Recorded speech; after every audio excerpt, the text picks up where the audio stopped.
Hello and welcome to Awful United with me, John Foster, MUFC. Got some breaking news today, actually. So Bentley and Rambo both signed a new deal, which is interesting news. I think it's good news for the players because they're both going out on loan. So we're going to be touching on that one. That's going to be our first topic. And also three season friendlies have been announced as well. So Liverpool, Aston Villa and Brighton, 2 home games, 1 away game. So I feel like we're getting closer now. I really do. I think it's been a good positive month for United. We've made some signings. We've let some more players go. We've announced the manager, and now we've got some pre-season friendlies as well. So I'm really looking forward to how things pan out now. Same guys as last week. So same panel as last week. Andy, how you doing, mate? Yeah, not too bad, mate. Not too bad. Good to see you again, mate. Atanu, how you doing, mate? I'm good, John. Thanks for having me again. Good. And I know that you said you got your studies next week, so you might be taking a little bit of a break even there. But obviously, you're always welcome to come back on in between. But what is it that you're studying at all, dude? Yeah, I'm doing engineering. Engineering. Okay, that's way over my head. I need to do a lot of studying to get anywhere. Same here as well. Jonathan, welcome back, mate. How are you? I do. How you doing, mate? Yeah, good. Thank you, mate. Not too bad. Let's get straight into it then. And obviously, we'll start off with yourself. So, Rambo, 2-year deal. Going to be at loan at Birmingham for the first 6 months at least, maybe 12 months. It's a 2-year deal. And then followed by Bentley's announcement, 2 years with the option to extend as well for 1 year. Bristol City on loan there. So, I'll let you lead in with this, and then obviously we can just kind of jump in as well. Yeah, I mean, as you say, it's great for the players. The only thing I'm a bit concerned about is just like the other season, we've ended up with 4 goalkeepers on our books. Now, I don't know whether or not Bristol and Birmingham are paying the wages. I don't know if that's been announced or not. I don't think it is normally in the women's game, and I know it isn't. It's obviously as big money as the men. But I think we have a squad limit with the WSL, which is a lot tighter than the Premiership for the men. And obviously, traditionally, with a men's team, you would have 3 goalkeepers in your squad. So I'm really wondering why we've got 4. I know, obviously, Rambo, I saw John, the director of football's comments today through the Man United interview.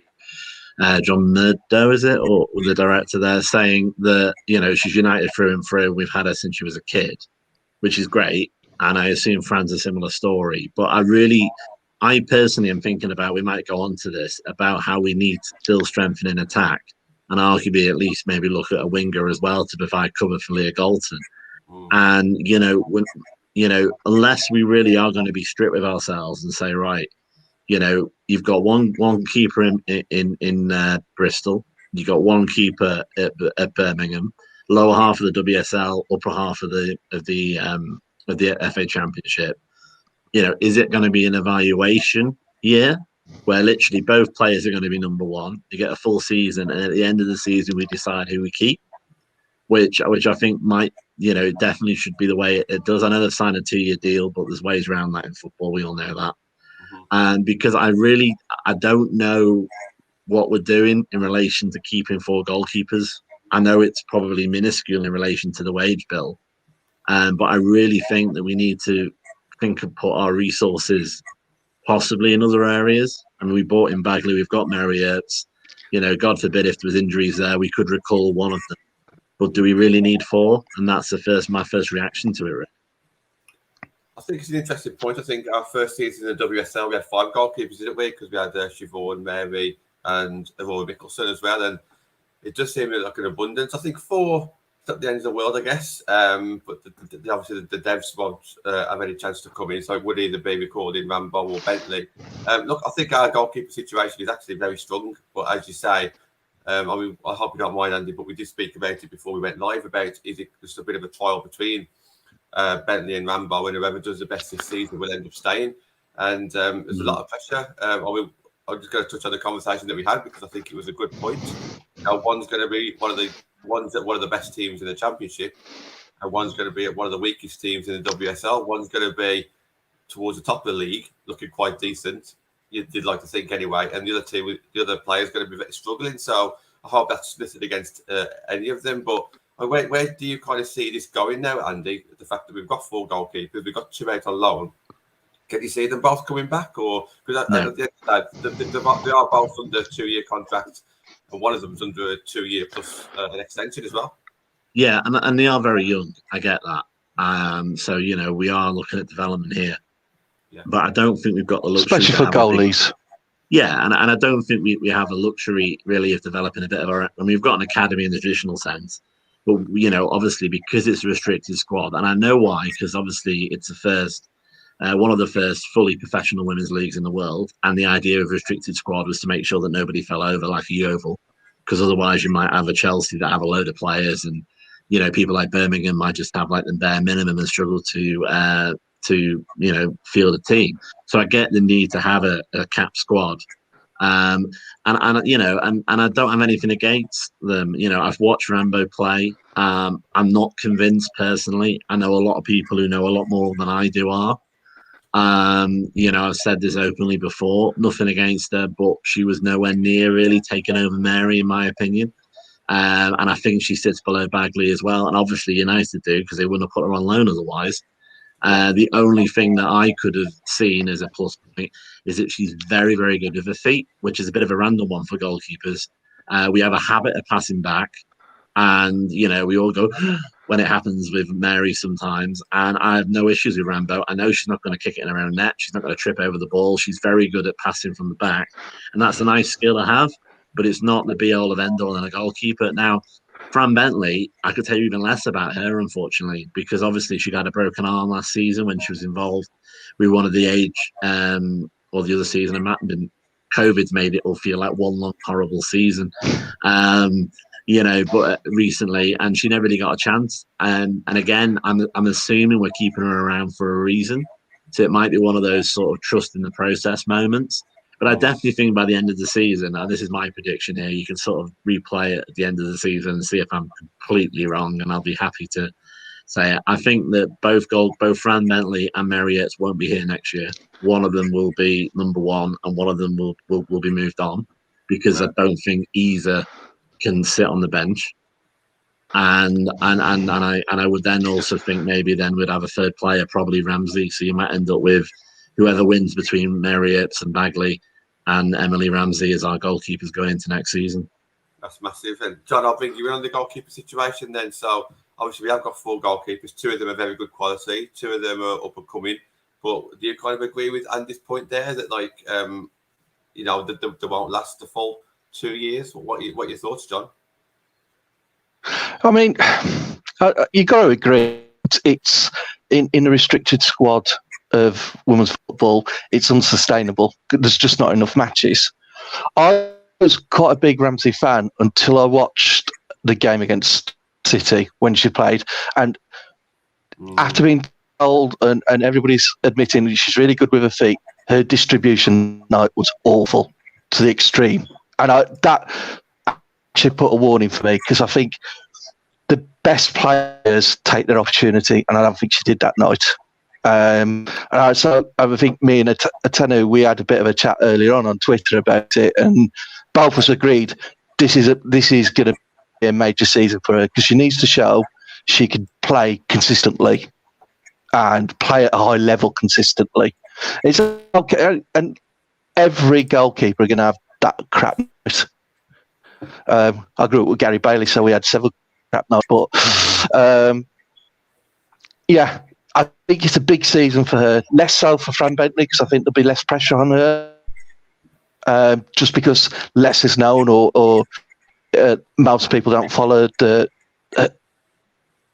sort of the career there. But I think for Emily Ramsey, it's a massive season, and I don't think she comes back. I did see enough in that game to say that she could ever dislodge Earps.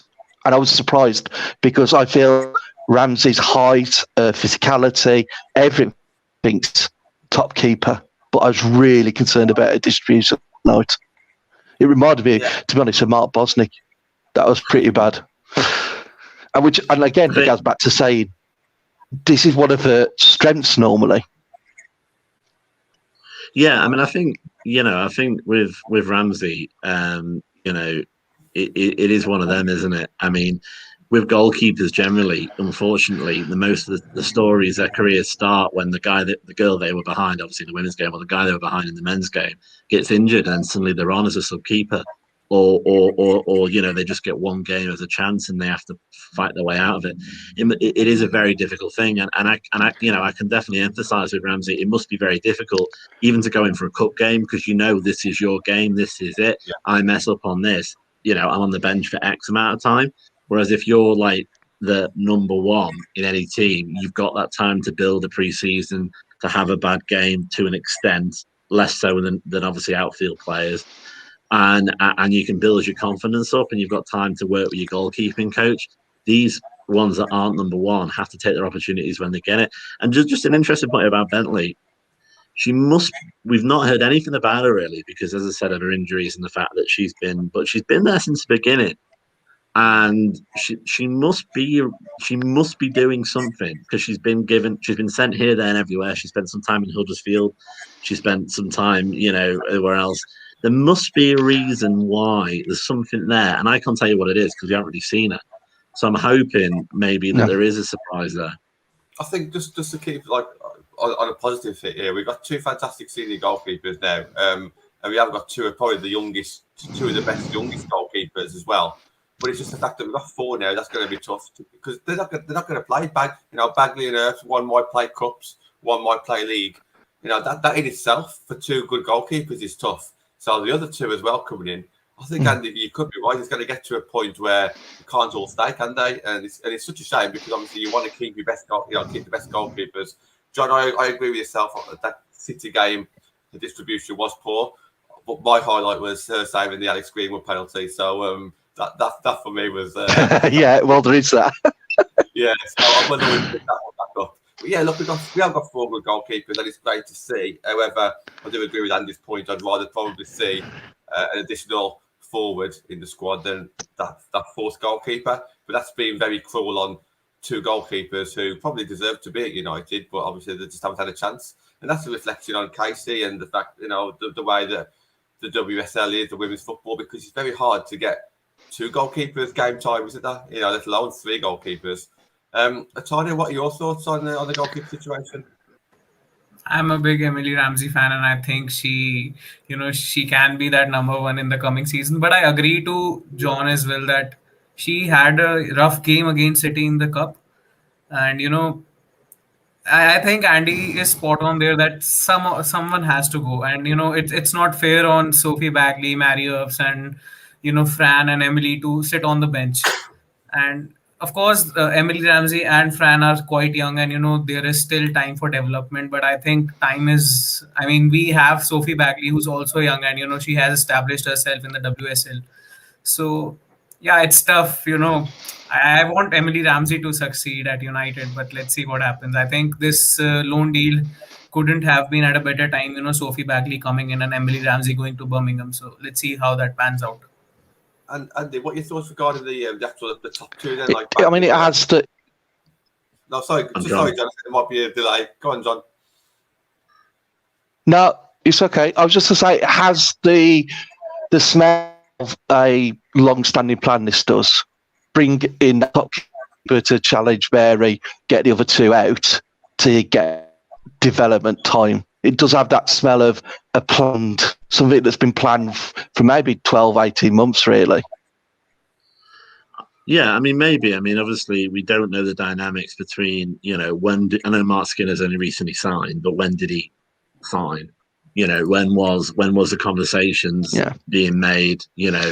How much of it was Casey? How much of it was this new director of football in reality, who seems to have physically signed a couple of players? More like the American general manager style, which influence is it? Linking to the other John's point, he was just about to say when we sort of cross streams there, but I'm a massive Mary Earp fan. I think she's brilliant, and I really, really like her as a person. I have been nothing but impressed by Sophie Bagley. There's not going to be anybody more upset than me if she pushes Mary Earp's nose out the door. But I respect both of them as athletes and as players to look at it equally, and I think it's going to be close. I think it's going to be very close between the two of them. And it could be something as simple as a mistake, a howler, lose a bit of confidence, other one comes in, has a great game, just something simple like that. But as I say, excuse me, as I say, whoever wins, the other one's leaving at the end of the season, I think. Tano, just that comment on screen. I know Bishop is supporting you in the comments there. Ramsey the same as Henderson. Just what are your thoughts on that comparison? I mean, it's tough to say actually, Yeah, maybe because they both are from the academy, you can say that. But at the same time, Fran is from our academy, so why not Fran be the Henderson? I don't actually, I don't get these comparisons, but just for the conversation's sake, I'll just say yes, Emily Ramsey is like the Dean Henderson of women's team. Go on, John. Did I put you up there? Sorry. No, it's okay. I was just thinking it's going to do the fan base's head in it when we got the men's and women's team with alternating goalkeepers. I mean, it's going to be meltdown on Twitter City. It's always meltdown on Twitter. That's the problem. It's part of the fun, isn't it? But I think just picking up Vicky's comment there as well. I think she made a couple of points about Lowe's not counting in the squad number. That's good. I was just thinking more of the pot of money, to be honest. I appreciate it's very little, probably. So I don't know. Maybe we couldn't get a comparable outfield player for both their salaries or one of their salaries. I was just thinking of it from that perspective. And, second point about Champions League, might need 3 keepers in Champions League, but Champions League's a higher level. So you really would want your number 1 playing Champions League and WSL, and maybe your number 2 playing the domestic cups, for example. You couldn't really play a weaker goalkeeper in Champions League, and you wouldn't want to play a weaker goalkeeper in WSL, or whichever one's defined as the number 2, traditionally the weaker goalkeeper of the 2. Yeah. That's all I'd say back to that, but it's a great point. I mean, I do just want to jump on this a little bit. I mean, people are looking at Rambo and Bentley as if they're actually ready to be in the first team, and I don't think they are yet because we haven't actually seen them have a full season as anybody's number 1 just yet. They've had the loan spells, of course, in and out maybe for 6 months, and then injuries, etc. I think they've both been unlucky, really, regarding that development. But let's not forget, it is Bagley and Earps who are number 1 and number 2 goalkeepers. So the comparisons to Henderson, yes, because they've come from our youth system, I completely get that. But we have got a number 1 and number 2, and they're the ones who are with us. And I wouldn't change them at all because I think, like I say, our goalkeepers, I think, are solid going into next season. I agree with John Ball. I do agree that this is a long-term plan. This is a great way to develop Rambo. It's a great way to develop Bentley when they're not under pressure because we've got 2 good goalkeepers anyway. But I would just like to finish up on yourself, Andy, on this point regarding Mary Earps. We touched on it before the show, maybe, regarding her age being 30, going to be 30 when these players come back. 30 is still a decent age, isn't it? It's, goalkeepers are in the prime of 30. So even if Rambo come back and she's great, and even if Bagley's still doing good and Bentley's doing good, if Mary's doing good, then surely she's still going to be our number 1, even in I mean, as I say, I'm a massive Mary Earps fan. I'm going to tattoo that on the bottom of the screen in a minute. I am a massive Mary Earps fan. But I can't be not impressed by Bentley. I mean, to answer your question, 30 is not old for a goalkeeper. Men or women or anything in between. It's literally not old. When a goalkeeper gets to 35, 36, then they can lose sometimes that explosiveness, that flexibility. Which obviously you need that stretching save, that ability to get down quickly. But that's where it's like an outfield player. You don't really get many outfield players that start pushing towards their mid-30s. They have the experience, but they just lose that sort of twitching muscle, that sort of ability just to flick it on. So I wouldn't worry about the age. I think that if you say that Bentley has it's funny, because if you put a gun to my head, I'd probably say Bentley will have the better season, and I don't know why. I can't actually support that with anything at all. I'll be absolutely honest. It's just a complete gut feeling, and if so, I think then maybe Ramsey moves to Birmingham might be permanent because let's be honest, you could probably fit their squad in a taxi with leg room at the moment, and and that might be a nice bit of business. And then we'll still have that development keeper going into next year. But yeah, I mean, obviously, I think we're going to move on now more to the pre-season friendly. But of course, it'd be interesting to see, especially with an odd number, three friendly games. Is it going to be, if it was 4, you'd assume it'd be 2 and 2. Is it going to be 3 games on with Bagley or 3 games with Earps? It'd be interesting to think about. Yeah. Well, we'll jump on that now.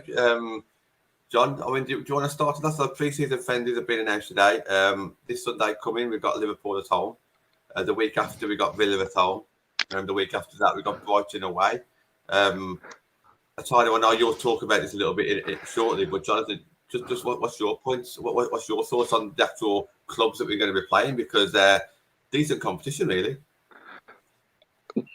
It's going to be interesting because we haven't.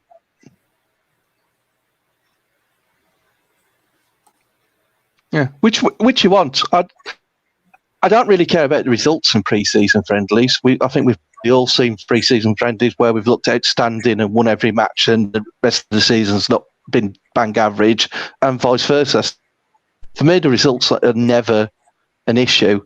It's the quality and how quickly you can build up the team to match sharpness. And I think the higher the quality, the quicker that happens. So I think that's great.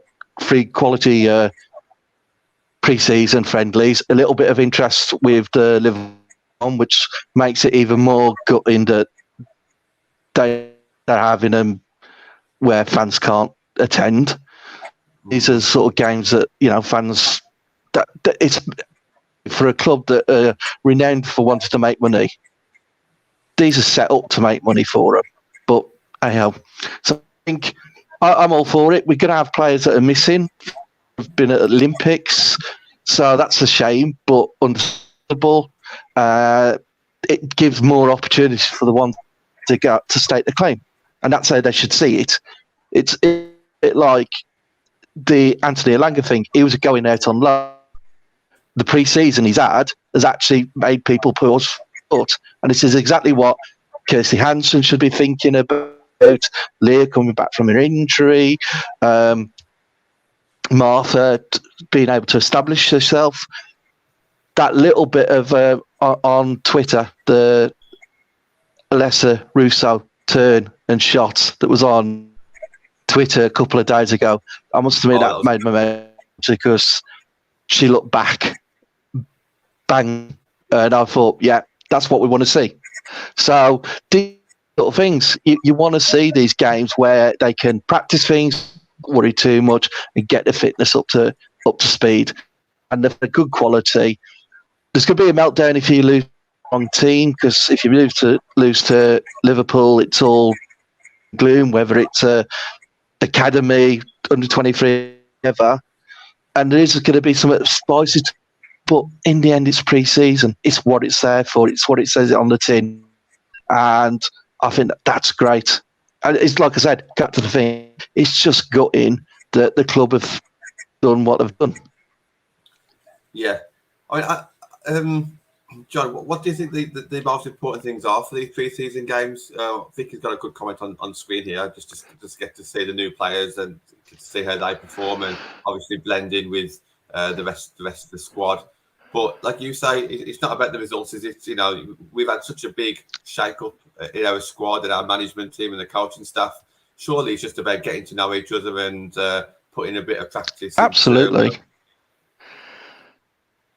Absolutely. I mean, let's be honest.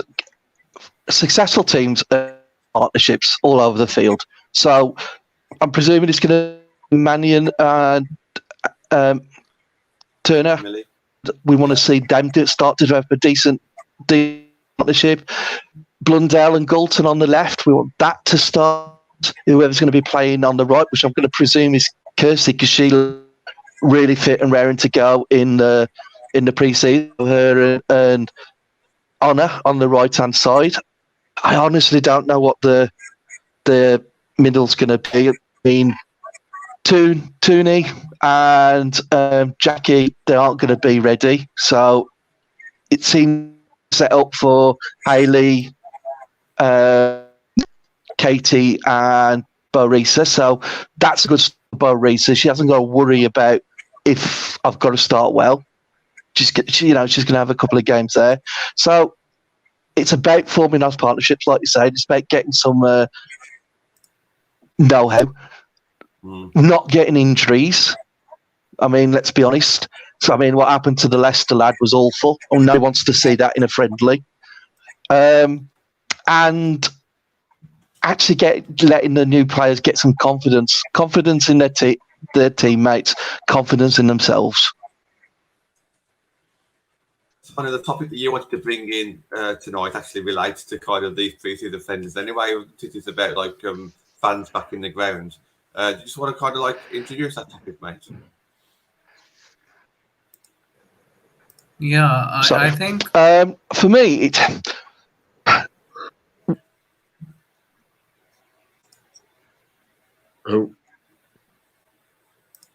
bit of technology gremlins there, to be honest, isn't it?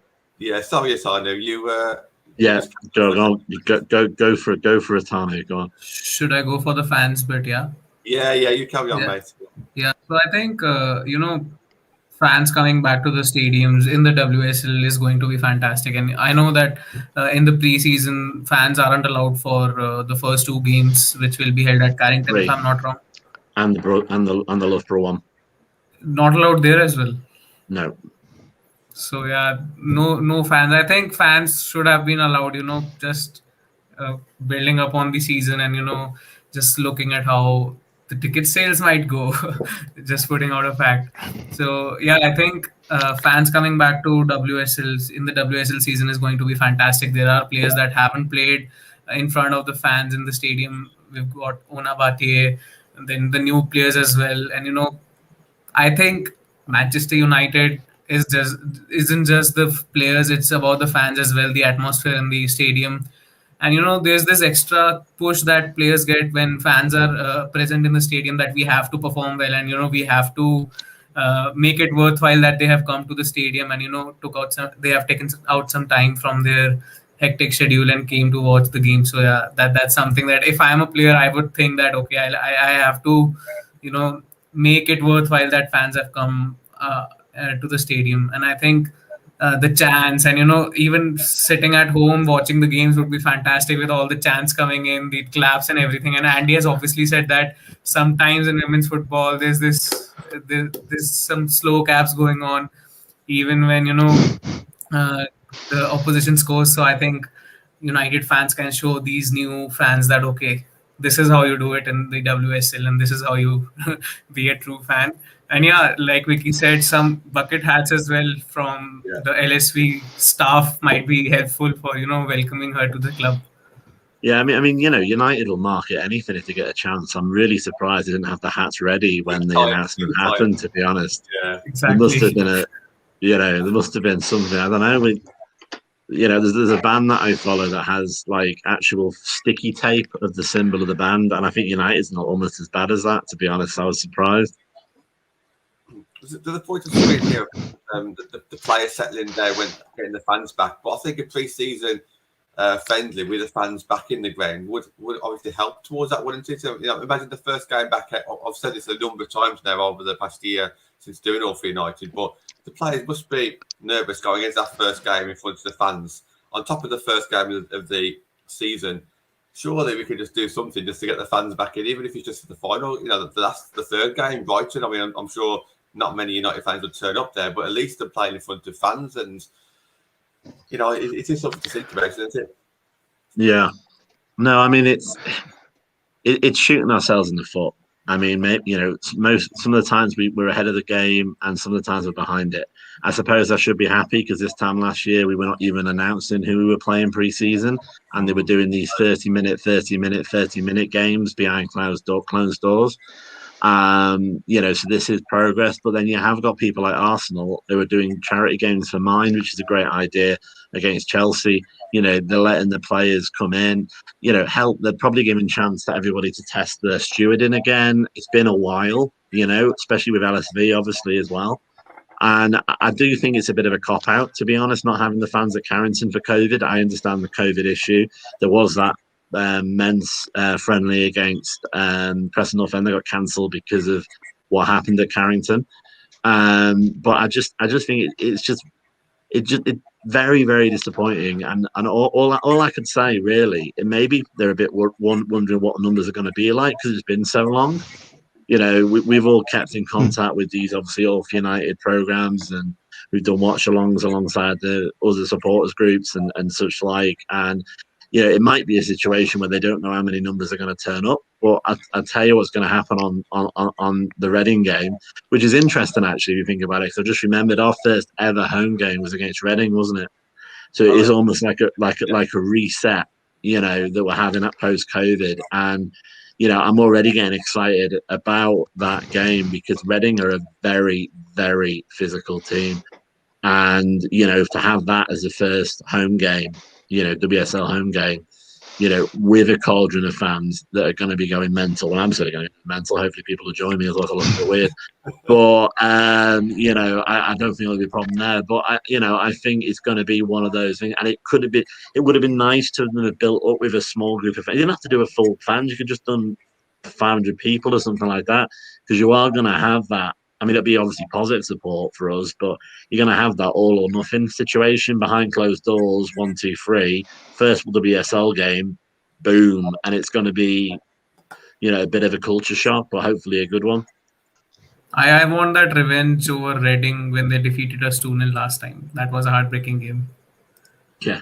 Well, hopefully it's only hearts that get broken. As I said, they are very, very physical. So I'm going to be praying that we get everybody off the pitch without an injury, to be honest. It's a very tough game, but hopefully, we've got some great physical players now, and I can't wait to see Anna Battle as well. I think she's great. I think she's a really tough cookie. She's like the Haley Ladder defense. And, we are starting to get, at least one strong player in every position. And you need that physicality in the WSL. Just touching on that Reading fixture, you are right. I mean, that could potentially be a banana skin because it's a team that we should be winning because we're higher than them in the league, and I'm sure we always will be. But they are such a physical team, and they are very hard to beat, aren't they? And I'm hoping that this Liverpool, Villa, and Brighton pre-season will get us in the right frame of mind and get the tactics right and go into that game, with a lot of confidence. John, how do you think that our confidence will be going into that Reading game with these 3 pre-season friendlies? Because you'd expect that we'll get 3 wins out of those 3 pre-seasons. Not that, as we said, the actual results doesn't matter, but we need that confidence, don't we? Yeah, absolutely. I mean, I can't imagine us not going into the season confident. For whatever reason, for whatever all the meltdowns we all had, it's still a side primarily that finished 4th. I mean, for want of it, for all the players that left, Tobin, Amy T are the 2 players that were regular 11 players. So essentially, most of that team is the one that finished 4th or nearly finished 3rd. So it was never about, for me, it was never a worry about relegation or all those sort of meltdowns. It was whether we could still kick on, whether we could carry on the improvement. So I'm presuming, or I'm hoping, they're going full of confidence. It'll be interesting, like you said, Reading being quite physical. We've got a few players that probably do need to prove themselves physically. The new players, you've got Mannion, who's obviously only recently came back from really serious injury. When I say recently, a while now, but she hasn't played that much. She never played that much for City afterwards. We've got obviously Martha Thomas, who, when the West Ham lot were on here, did talk about keeping her fit being an important one. You've got Russo, who's obviously coming back from her injury. So we've got some unknowns in there. I should imagine there'll be a little bit of anxiety around that.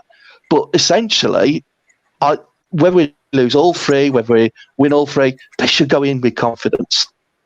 They've proved for 2-3 years they are top quality footballers. Doesn't matter whether they're good enough to get into the top 3 or not, they're still top quality. And with that, they should be going in confident. The only thing I would say that worries me sometimes about the United team are we have a lot of confidence players. Kirsty Hansen, Leah Goulton, they're talking about Martha Thomas being a confidence player. We have a lot of players. Tooney can be quite up and down confidence-wise. And I think that's where Casey was really strong, because her management was good. So it's going to be interesting what happens with Mark Skinner coming in, whoever he brings in. And it's so important having how some continuity to make sure the confident players we do have do arrive in that first game confident. And I was bringing you back in here, obviously being in the stadium, but just touching on Tano's original point about fans being back in the stadium, just talk about the Liverpool game. How great would it have been our first game back as fans at home against Liverpool? How loud would that have been? And don't get me wrong, it will be loud against Reading, no problem. But we've been at Liverpool games in the past. Lauren James scoring our first WSL goal. That would have been amazing, wouldn't it? Liverpool. It is one of those. I mean, they are a different beast in the women's game. I mean, they're not. It's not a meeting of strengths. I mean, just before we get onto that, I was thinking about what obviously John Ball was referring to then, about that it is going to be Mark Skinner and see what he's going to be like. It might be having three pre-season friendlies. It might just be getting used to him reading the team, working out who's going to be in the team, who isn't. Just some bread and butter stuff, substitutions, getting his hand back in, reading the WSL a little bit. Obviously, not Matt Beard's, Matt Beard's first rodeo either. So he's not going to be a pushover against Liverpool, and they're already smarting about the fact that they're not really anywhere near getting promoted from the second tier. So it's going to be their cup final, even though it's pre-season. So it will be a good game to watch. And it would have been great to have been in the to see it live. We all get a little bit even over animated in Liverpool. I remember in the first game we played in the WSL there, and there was a lot said about it in the press and stuff like that. So maybe actually it might be a good thing that the first game with Liverpool is behind closed doors, just to make a smooth transition with certain elements of the press.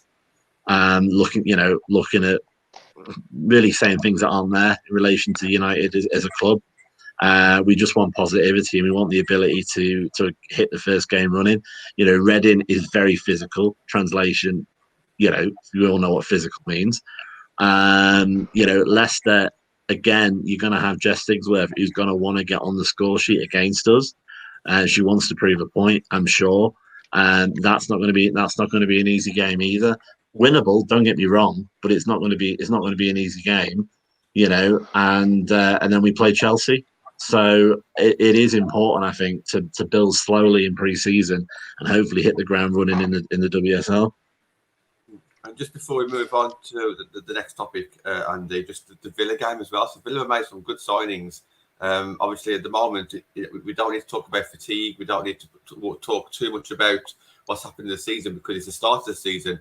Villa's going to be flying, aren't they? New manager, some good signings. A lot of people are tipping Villa to be like at least mid-table and not being a relegation battle this season. So just touching on that Villa game, that I don't think there's any walkovers here. I think obviously we'll go into all three as favourites, but we're still going to be on form, haven't we, to get some maximum points against Villa as well. Yeah, I mean, 100%. I mean, I think with Villa as well, because of the geographical location to Birmingham and Birmingham being in, the state that they're in, there's going to be a natural brain drain between the two squads. If one team suddenly becomes more of a team, they're getting more direction.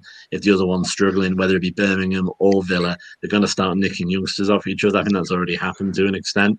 And I agree, Vicky, on there. Yeah, we do owe Leicester a thumping. I will be definitely be screaming in my house on that. If we can do it, if we can do it, I'll say house. I forgot. We can go to the stadium, in the actual stadium. We can do that definitely. I agree with that point. Yeah, I have to jump in on that. I mean, me as a fan, I wasn't in the right frame of mind with that game because obviously it was Casey's last match.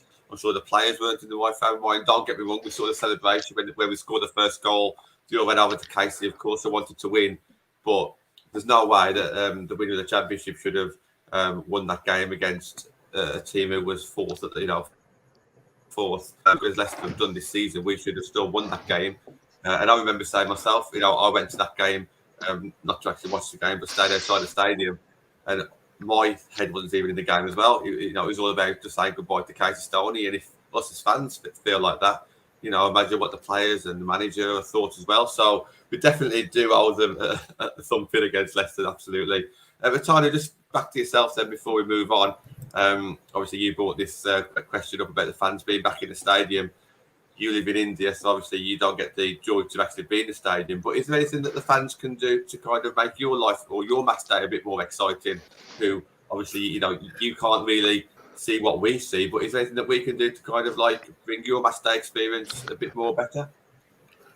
Yeah, I mean, of course, chant your hearts out and, support the team. And, maybe like in the last few seasons, of course, I have been a new fan for the women's team, and many more like me have come forward and, have started supporting. So maybe we can see a lot more, attendance in the women's football and, at the LSV. And maybe just, try to wear some bucket hats or something, and just new flags you'll be making, and that's all that. I won't give too much away, but I do know already that there are 2 nailed on new songs which will be used when we're back in the stadium. Yeah, definitely. And I think fans coming back and supporting the new players that are coming in, and they of all of the new players that have come in have obviously said that the fans are a big part of Manchester United, and they'll see it firsthand against Reading when all the fans chant their hearts out. I like this one. We will bring a cardboard cutout of Atano. I love that. A few more years and I'll try to be there. I was just sat here thinking about what Leeds did with Ajax, where they had the under 23s play a game in the afternoon, and then they had the senior team play. Well, could you imagine if the United had done that? I don't know, with Leicester. Have the Leicester women play each other first game, second game, have the Leicester men play at Old Trafford. You get both set of fans. It'd be bouncing. It'd be a great way of introducing the women's team to more of the men's followers as well. It's a win-win, and I just don't understand why they don't do something like that. Well, Man City did that. Was it Man City that did that last season or the season before? Was it Arsenal the pre-season rather than with a league game?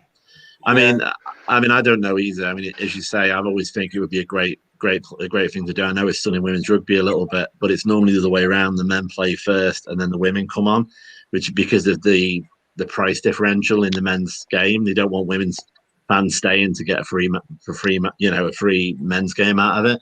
But all that happens is that the pitch is crap, and they end up with, because of just a 90 minutes of whatever on their football in that case, and they end up with people that have been there for a bit too long and that kind of thing. But I agree. I don't see any problem with it, especially pre-season. And I think it would be great. I think we need to get more exposure to Old Trafford.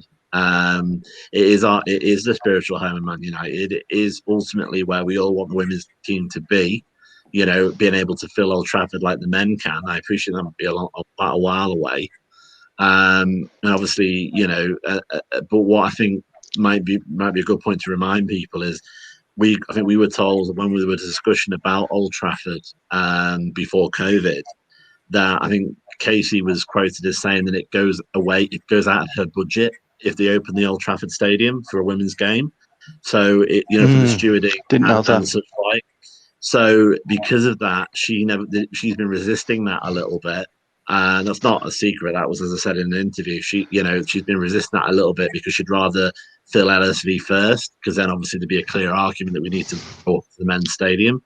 I personally have a lot to say about. I agree with that. But I also think that the girls do deserve to play at Old Trafford, and we're probably not that far away. I appreciate, Tana, you're in India.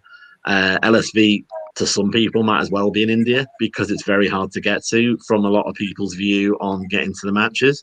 I mean, it isn't in reality. You're talking just people on here that have gone all home and away, big distances, but it isn't a spur of the moment thing to go from Manchester to Leigh.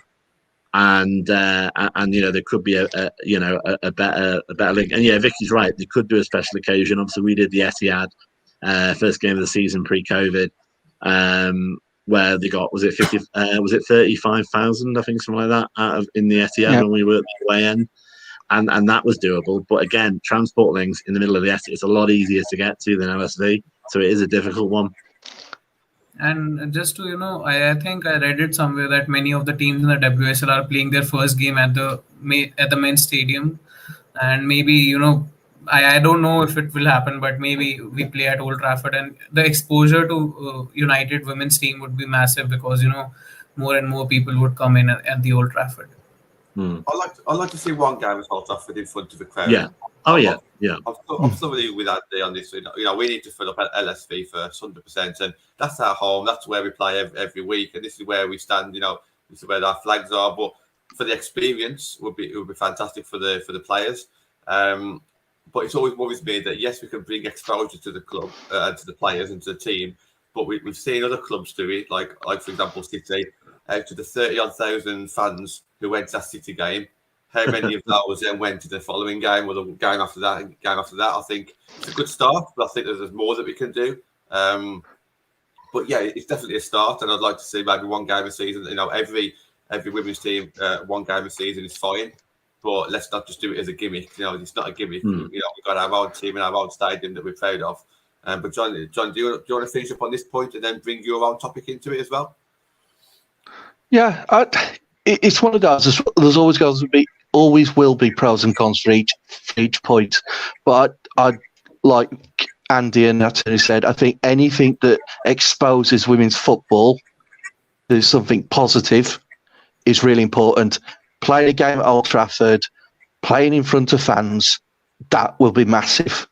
Because there are more and more people that was like myself that was absolutely fed up with the disconnect from the men's game and the men's team.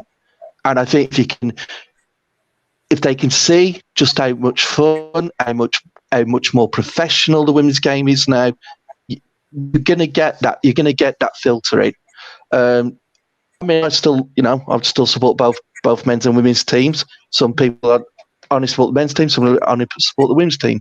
I think the people that support the both are becoming bigger, and that's the market. Surely they should be looking towards. So that was really it. And it's like I say, when we talked about it, that Leeds did struck with me. And it's that occasion. I think that would only benefit. I mean, it works in a pre-season. It doesn't work any other time. But for me, that would have been a really big thing. I suppose the other thing I worry about, and we've talked about, is the lack of forward signings coming in. And I think everybody's sort of clamouring for striker, winger, everything else. But I don't know, when we're talking about pre-season, which is going to be more important, is Mark's going to come in and working with people he's got and getting to know the people he's got versus getting in signings. Because I'm not convinced we're going to get much more. We might get the Kaya Simon rumour coming back, but other than that, we haven't seen anything. So for me, I'm more interested now in what Mark's going to do with this squad. I am with new signings coming in, as worrying as that is. I was just wondering what you lot thought. Do you want to start that one, Andy? Well, I've been obviously waving the flag quite violently for more attackers. People have had to work me back a little bit, but there is definitely some logic there. I have heard that we are going to get one more, and that might be enough. I definitely think, if you want to think of it as a thought experiment, would I rather have one less than maybe we would like, but then a size that Mark feels he can evaluate quickly, that he can gel as a team a bit easier, rather than trying to get a bigger team. We are going to run out of time. Obviously some players have been not only at the Olympics, but at the Olympics at the other side of the world. Obviously not many for us, thankfully, but obviously Ella Toone and Jackie Gronin. Jackie also had quite an emotional experience at the Olympics, as you've all seen on Twitter. That's going to be one to turn around. We're going to have to turn around. And if we are getting, and I don't know, but if we are getting a big player in that was possibly at the Olympics further down the line than GB, then they've had even less time to rest, and they've got quarantine, and they've just come from obviously, the Japan. So it is awkward, but I do worry that I can see a situation in October, November, where we go behind and we've got nobody on the pitch to equalise, and that happened so many times last season, and the season before. But this season, I can say genuinely, certainly in the midfield and the attack, and actually, in the first 11, we're not carrying anybody anymore. Everybody there, owns the right to be there.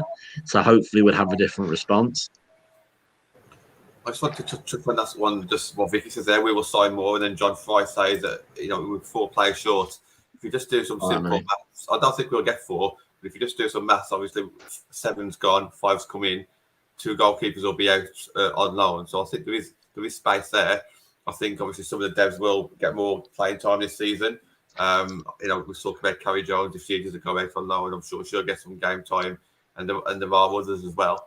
I do think that there might be 1 or 2 more. I'd definitely take 1, and it's in the comments. No, not Blackstone. I think it's more likely to be Simon because I think there's been talks there. But I'm not naive to know the fact that she's spoken to other clubs as well. It's not just United. She's been linked to West Ham more heavily than us lately. Aston Villa in between. So I would like Simon. I think she should play in a position where we need, that right wing. I'll put something on our Twitter about the last few games for Australia. She has constantly played in the position where we're liked at the moment, and she's got to, a great position in it, didn't she? So I would like Simon. If we're going to sign 1 more player now that's realistic, I'd probably say Simon. And I think some of the names just in the comments, Kennedy, we haven't actually been linked with Kennedy. We're saying as fans we would like Kennedy because she's playing in the WSL. She's currently out of the club. We need that kind of a player in the defence who could also potentially be a CDM if Hayley Ladd's not playing. I think she'd be useful for us, but we haven't heard any links with her whatsoever. We haven't heard any links with Blackstone. This is all stuff that we just want. Whereas Simon, we have actually officially been linked, from journalists. So for me, I think it's, maybe things can get done very quickly, but I think it's more likely that, it'll be Simon if anyone. I don't know if anyone wants to jump in on that one, but who would people like to sign that's realistic now? Is there anyone that comes into mind? I mean, Simon was the one that I had in my head, but I'm just looking at the calendar now, and even if it was today, 10 days' time is the 20th of August. That's without a pre-season coming off the Olympics. We would then only have 1 more pre-season game for the player, whoever comes in, before we're into the proper league. It is very tight. So I'm hoping that something's already happened, and we're just going to find out in about a week's time, but we'll see. See, for me, if we had to choose between a striker or a wide player, I would choose a wide player. Because I worry about Leah's ability to stay fit for a whole season. She's that sort of player that relies so much on her physicality and has so much dog's abuse that isn't, where she's not protected by the refs. The fact she gets in isn't a surprise. Kirsty, I've talked about her. I know she's got big fans on here, but I'm still not convinced she's a top 3 player. And I hope she proves me wrong. That's why I think Simon would be a good, like say, she can play on that right wing, and maybe that'll move, that'll prod Kirsty on to becoming the player that everybody thinks she can be. Striker-wise, Russo and Fuso and Martha Thomas. Yeah. I think it covers. It leaves us worrying for injury, but it covers. For me, it's wide player. We need a wide player, and preferably somebody creative, not just somebody functional winger, which I think is difficult because there's not too many about. That's Simon. You've just described Simon there, and I know a lot of United fans 6 weeks ago was like, no, not good enough. We don't want to. Who's Simon? But that's because Tobin Heath has just left. LJ was rumoured to be leaving and did leave. Press left. We're seeing all those, World Cup winners kind of leave, and LJ, a future, fantastic player potentially. I think people just thought to themselves, now Simon's not good enough, and was expecting someone a lot better. Whereas really, Simon, looking at it now, and I think a lot of fans would agree, he is the kind of player that we need who could compete with Hansen, or it doesn't even need to be in that position. But obviously, she's been playing there at the moment. I'm interested to see who Vicky is thinking that we could potentially sign, because she's saying that we could get a marquee signing. Who are you thinking? Have you got someone in mind? because I think we could potentially pull something out the bag in the last month. Obviously, Mark Skinner, we might have saved some money back for Mark Skinner. I'm sure he's probably got loads of players in mind. Or will it be January? Will we start putting the talks in place now, but not actually sign them until January? Tanya, what are your thoughts on the next few players coming in? Can you see any happening this summer? And who would you like, or what positions would you like? I mean, ideally, I would want 3 more players. I mean, 2 or 3 more players and all forwards. And realistically, you've been I on think with me too much at times. I'm starting to rub off on you.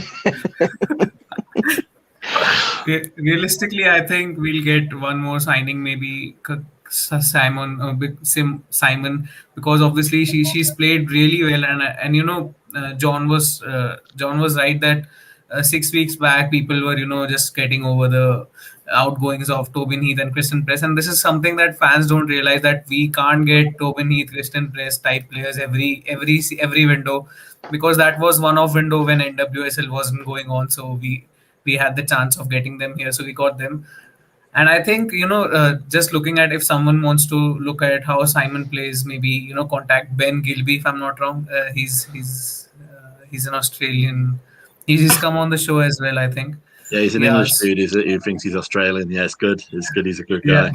Yeah, very good. Yeah, I went to a couple of 3 days ago. It might have been yesterday. I just messaged him to say, look, she's obviously had a good World Cup, good Olympics, and Ben Gilbert was saying, it's going to be very hard now if the deal's not being done to prize her away from PSV, because she's on form, isn't she? Look, we're talking a lot about the right wing. I just want to kind of finish up, just like praising Hansen a little bit and talk a bit about what Hansen can bring and has already brought us. She's on a 3-year deal now, or I think maybe 2.5 years left. I think maybe. And obviously you've seen him in person, along with myself. She gets the crowd going. She gets the songs going. And Benny on the show.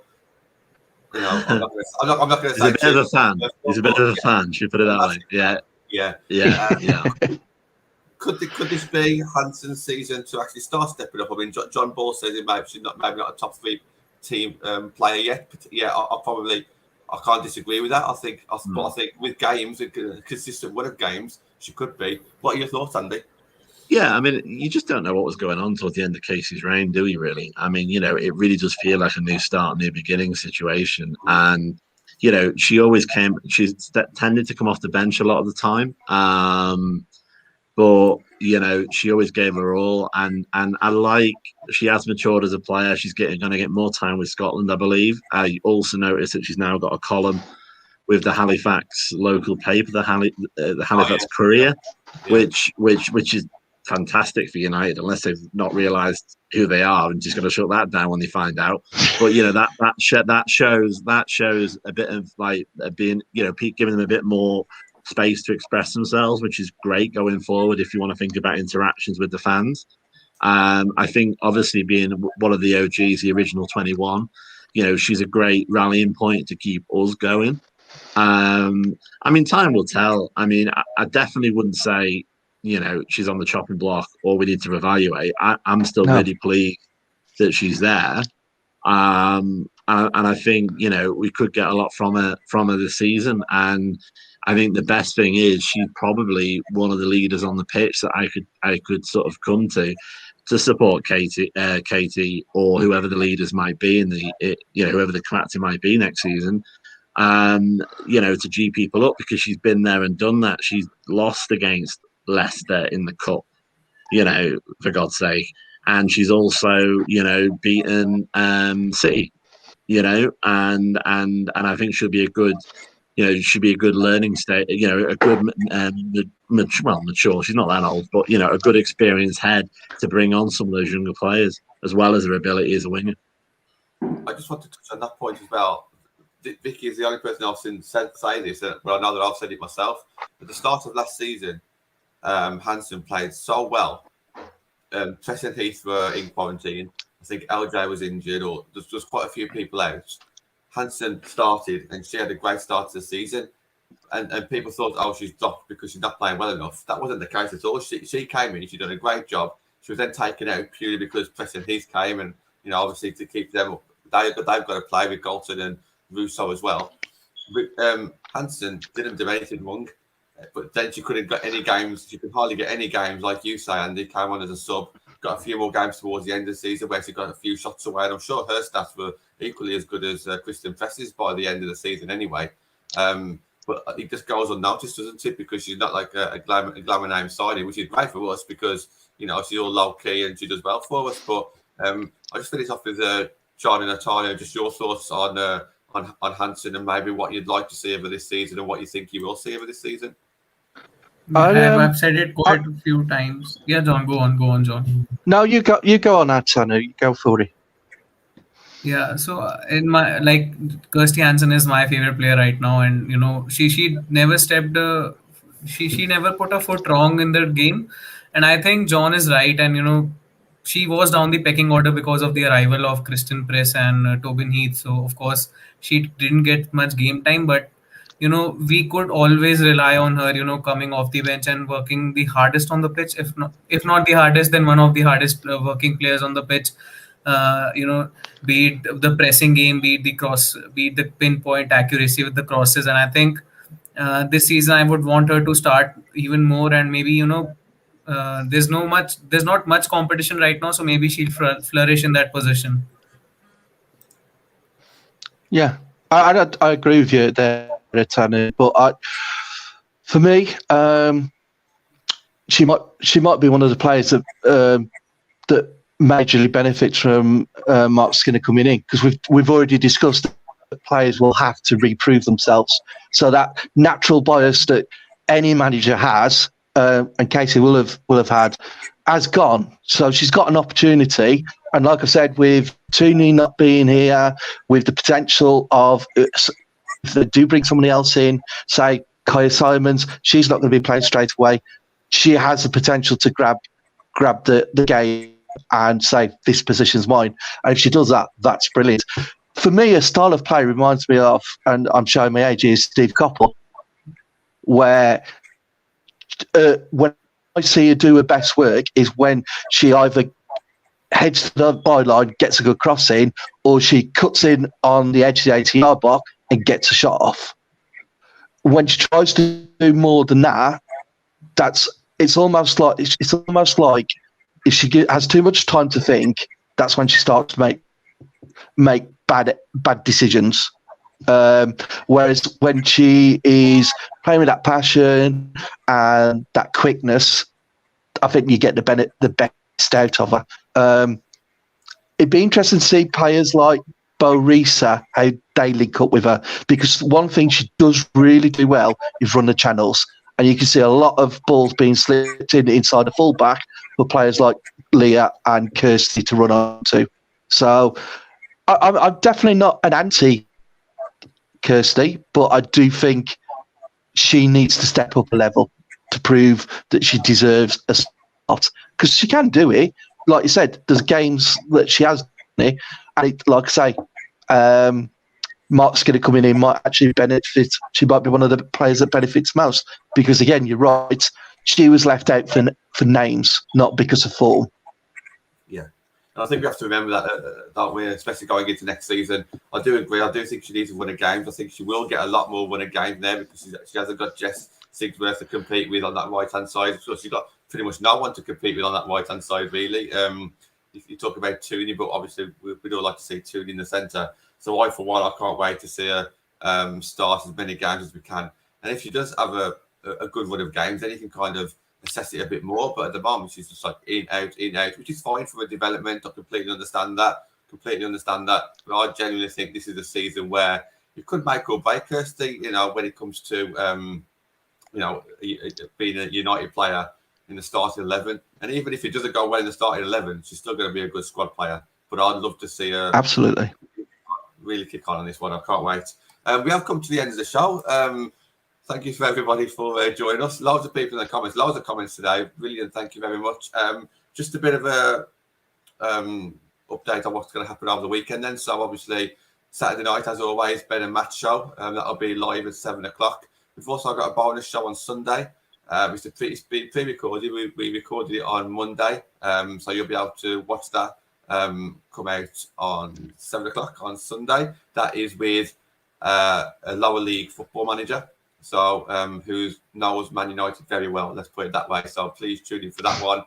And Monday, I guess we'll be talking about a bit of a pre-match reaction show against Liverpool. So if anybody watches that on MUTV or sees anything of it, I'm sure we'll be discussing that. So you can really get back into watching football and analysing a few games again.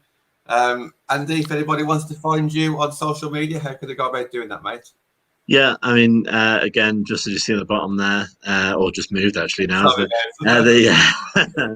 the obviously my initials, AJO_87. Atanu? Yeah, I mean, you can find me on Twitter at the rate of Atanu_74, or you can check out my channel United Star if you want to find me there. Cool. John, yourself, mate? I'm generally on Twitter, if you ever ask me on again here, can I just say, brilliant comment by John Fry. You can tell me age though. Gordon Hill, Stevie Coppell. They're the players that actually got me into supporting United. Well, so I'll tell you what, definitely. Remind me on your next show, you can tell us a story about those couple of players, and you can start the show next time you come on about that one. But you'll have to remind me. Thank you to everybody for joining us. Really appreciate it. Please hit the thumbs up. And yeah, let's look forward to our first game in quite a few weeks on Sunday. See you later, guys.